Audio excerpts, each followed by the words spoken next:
ও doctor হবে, বড় হয়ে ডাক্তার হবে, আমার চিকিৎসা করবে। আমি অসুস্থ থাকি বইলা। ওর মাথার ব্রেন অনেক ভালো ছিল, একবার যদি কিছু একটা পড়ে সেটা ওর ব্রেনটা থাইকা যাক। ও সবসময় এক রুল করে গেছে স্কুলে। আর ওর ড্রয়িং এত সুন্দর করে আঁকে, মানে একটা জীবন্ত ফুল, সব কিছু মনে হয় যে এটা আর্ট না, এটা জীবন্ত, এইভাবে সব কিছু ড্রয়িং করতো। আলহামদুলিল্লাহ, রামিসার আসামির পক্ষে হচ্ছে কোনো উকিল নাকি হচ্ছে দাঁড়াবে না। এই প্রথম বাংলাদেশে হচ্ছে এমন কেস দেখলো মানুষ যেখানে কিনা হচ্ছে আসামির পক্ষে কোনো উকিল দাঁড়াবে না। যাক, এবার আশা করা যায় মনে হয় বিচারটা হবে। ঠিক আছে, যাক, তারপরে দেখা যাক কি অবস্থা হয়। নিজের ঘরে বউ থাকার পরও একটা 8 বছর বাচ্চার মধ্যে কি পাইতে পারে, মানে আমার মাথা দিয়ে কোনো কিছু ঢুকে না, সত্যি কথা। আর এই বিষয়টা নিয়ে আসলে আমি কথা বলতে চাইও না, কারণ এই ভিডিওটা যখন আমি দেখছি বা খবরটা যখন আমি দেখছি, আমি হচ্ছে পুরা মানে কি বলবো, আমার চোখ দিয়ে আসলে পানি এসে পড়ছে, সত্যি কথা। কারণ অনেক কিছু নিয়ে কথা বলি, অনেক কিছু নিয়ে ভিডিও করি, কিন্তু এতটা খারাপ কখনো লাগে নাই। আর আরেকটা কথা বলি, এই দেশে এগুলোর বিচার হয় না, এর পিছনে একটা কারণ আছে, ঠিক আছে? কারণ যতদিন পর্যন্ত এই সমস্ত বাচ্চাদের সাথে খারাপ কাজ করা লোকদের পক্ষে উকিল দাঁড়াবে, ততদিন পর্যন্ত ভাই এই দেশের এইগুলোর বিচার হবে না। আর হইলেও না, অনেক হচ্ছে মানে কাহিনী করে অনেক সময় লাগাইয়া, ঠিক আছে, ডেট করে তারপরে হচ্ছে একটা রায় দেয়, কিন্তু রায়টা আর বাস্তবায়ন আমরা চোখে দেখি না। ঠিক আছে, তো যাই হোক, আসলে এগুলো নিয়ে আমার মানে বলতে গেলে আমার মুখ দিয়ে অনেক কথা, ভাষা খারাপ হয়ে যাবো, যেগুলো ফেসবুকে বলা যায় না। তো এই কারণে আর কি আমি কিছু বললাম না, ঠিক আছে? তো তারপরে চাই এটার বিচার হোক, দেখা যাক কতটুকু বিচার করতে পারে সরকার। এটা দেখার জন্য সবাই, আজকে দেশবাসী যারা আছে সবাই আমার মনে হয় অপেক্ষা করতেছে। আর বাচ্চাটার জন্য দোয়া তো অবশ্যই, সান্ত্বনা দেওয়ার জন্য। এবং সেখানে গিয়ে সে নিজে বলছে যে এর শাস্তি খুব তাড়াতাড়ি হবে এবং সর্বোচ্চ শাস্তি দেওয়া হবে। এখন তো এর বিচারটা মনে হয় আমরা খুব তাড়াতাড়ি পাবো। তো আশা করা যায় এবার আমরা এর বিচারটা খুব তাড়াতাড়ি পেতে যাচ্ছি। এমন একটা মর্মান্তিক ঘটনা যেটার জন্য এটা প্রধানমন্ত্রীর চোখ থেকেও এড়ায় যায়নি। আজকে দেখলাম মেয়েটার ছবিগুলো ভাইরাল হয়েছে, যে কাটছে এটা সেটা, মেয়েটার হাত দুইটা, মানে কি বলবো। আচ্ছা যাই হোক, এখানে ফেসবুকে কথাগুলা ক্রাইমের ফুল বর্ণনাটা দেওয়া যায় না, কারণ মিউট করে দেয়, যদিও বলেও লাভ নাই। আর এটা বলার কারণে আমার ফেসবুকে একটু সমস্যা হয়েছে। যাই হোক, তো আশা করা যেতে পারে যে আমরা রামিসা হত্যার বিচারটা খুব তাড়াতাড়ি পেতে যাচ্ছি। আর 2 দিন আগে আমি একটা নিউজ দেখছি, সেখানে বলা ছিল যে ধর্ষণের বিচার হবে মৃত্যুদণ্ড। তো এইটা মনে হয় রামিসার মাধ্যমে বাস্তবায়ন হতে যাচ্ছে। তো আমার কাছে হত্যার বিচারটা এভাবেই শুরু করা উচিত।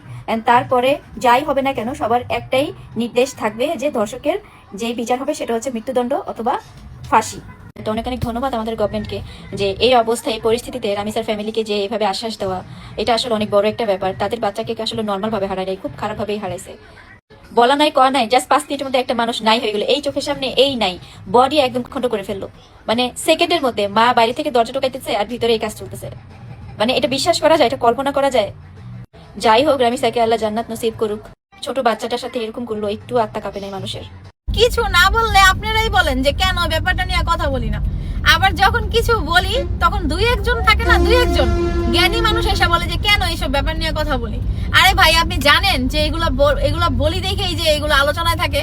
এই যে আমরা যারা ভিডিও করি, হ্যাঁ, আমরা যখন এই কথাগুলো বলি, আপনারা যখন এগুলো শেয়ার করেন, আপনারা যখন এগুলো নিয়ে কমেন্টস করেন, ঠিক আছে, তারপর বিভিন্ন চ্যানেলগুলো যখন এগুলো নিয়ে নিউজ করে, তখনই তো এগুলো আলোচনা চলে যায়। আর এগুলো তখন কোন কোন পর্যায়ে পৌঁছায় যায়, এগুলো মানে যদি আপনারা বুঝতেন তাহলে এই সমস্ত কথা কখনোই বলতেন না। সবাই বলে না, 2-1 জন থাকে না অতি জ্ঞানী মানুষজন, তারা দেখলাম এই টাইপের কমেন্টস করে। যাই হোক, আপনাদের উদ্দেশ্যে যারা আর কি এরকম জ্ঞানী জ্ঞানী কথা বলেন, তাদেরকে একটা কথা বলি, এই আমরা এই সমস্ত ভিডিও করি দেখা বা আমরা এইসব কথা বলে দেখাই না, ওই যে আজকে 2 দিন পর প্রধানমন্ত্রী কিন্তু যাচ্ছে ওই বাচ্চাটার বাসায়। তো কি বুঝলেন? আসসালামু আলাইকুম, আশা করি আপনারা ভালো আছেন। শেখ হাসিনা বাংলাদেশ থেকে যাওয়ার পর একটার পর একটা কেওয়াজ কিন্তু লাগেই আছে, কোনো দিক দিয়ে শান্তি নাই। না ইন্টারন্যাশনাল মানে কমিউনিকেশনে বাংলাদেশ ভালো করতেছে, না অভ্যন্তরীণভাবে বাংলাদেশের ডেভেলপমেন্টে যে সরকারই থাকুক তারা কোনো ভালোভাবে কাজ করতে পারতেছে। একই সাথে আইন শৃঙ্খলা পরিস্থিতি চরম বেকায়দায়।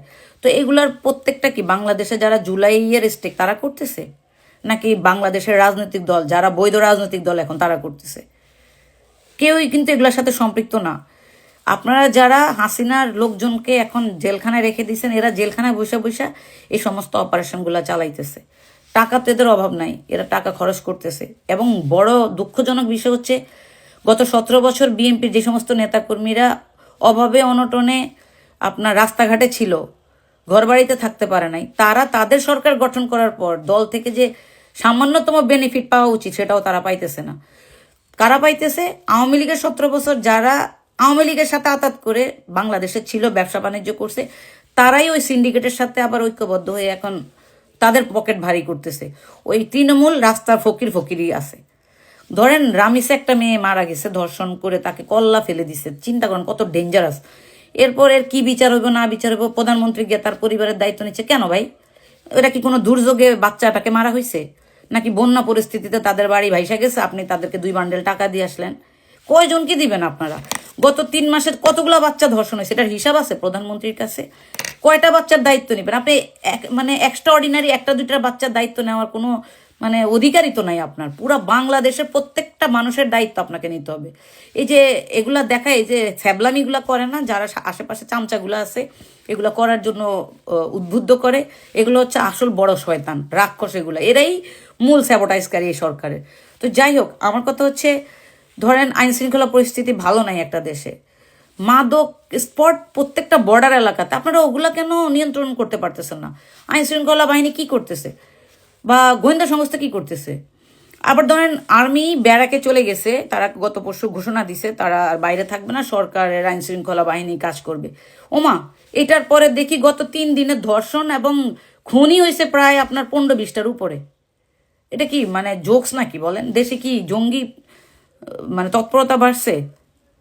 বা দেশে কি কোনো সরকার নাই? একটা তো নির্বাচিত সরকার আছে। আরেকটা দুঃখজনক বিষয় হচ্ছে, এই সরকার আসছে জনগণের ভোটে, তারা জনগণের ভোটে এমপি মন্ত্রী হয়েছে, খুব সরকারি ফ্ল্যাগ লাগায় ঘুরতেছে, কিন্তু তারা গণভোটের পক্ষে যে রায়টা হইলো সেটাকে সংসদে বিল আকারে এক্সিকিউট করতেছে না, মানে টাইম পাস করতেছে। কেন ভাই? আপনারা সংবিধানের এত দোহাই দিতেছেন, এত সংস্কার করতেছেন, এগুলা কইরা আমাদের কোনো ভ্যালু আছে বাংলাদেশে?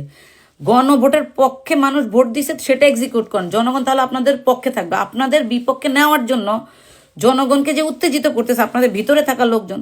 দুঃখজনক হচ্ছে, কন্টেন্ট ক্রিয়েটররা প্রধানমন্ত্রীর তথ্য মন্ত্রণালয়ের উপদেষ্টা, ভুয়া ডক্টরেট প্রধানমন্ত্রীর মন্ত্রী মর্যাদায় উপদেষ্টা, অল আর বুলশেট। হাওয়া ভবনের চিহ্নিত মানে বদমাইশগুলা ওনার আশেপাশে সব পেছনে ঘুরতেছে।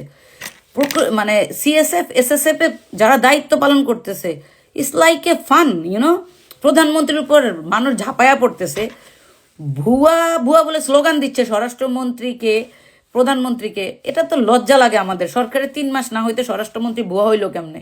ওরকম কাজ করছেন আপনারা।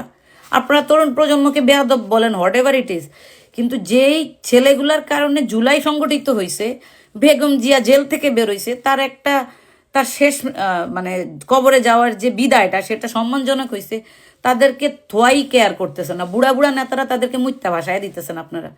ছাত্রদল যুবদল সব সিন্ডিকেট টোকায়, রাস্তার ফকিন্নি ওকিন্নি মাদকাসক্তদেরকে দিয়ে আপনারা ছাত্রদলকে টেক ওভার করছেন।